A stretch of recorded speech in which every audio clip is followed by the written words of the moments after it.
Hi everybody, Thomas Godber here. Thanks for checking back in. Today I want to talk to you a little bit about pursuing an interest of yours, perhaps whilst doing some kind of job. So I've often been interested in well-being, in case you hadn't guessed, and for me mindfulness has been a big part of that. So I did an 8-week course in mindfulness-based stress reduction with a view to actually doing a training in teaching children mindfulness in a school setting.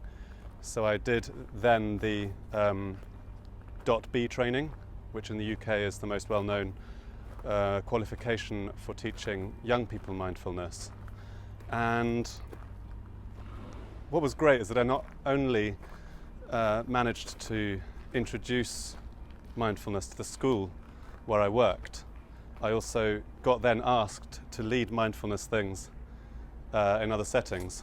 Ooh, that's a nice setting. So this ocean perhaps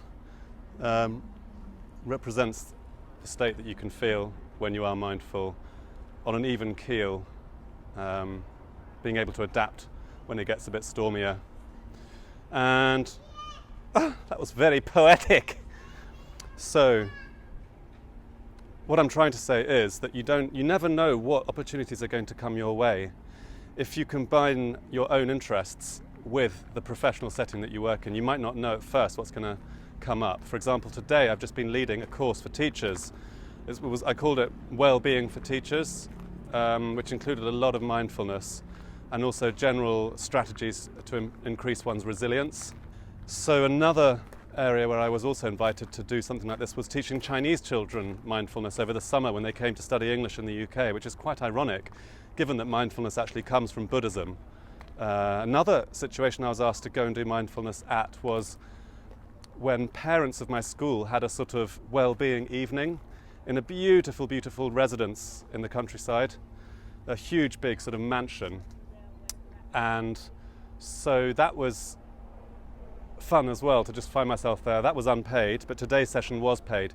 So if you're willing to do things that are unpaid for the love of the work, sometimes that's completely worth it, and you get other perks. You know, you might get food, you might get to be in a beautiful setting. So money and wealth, let me rephrase that.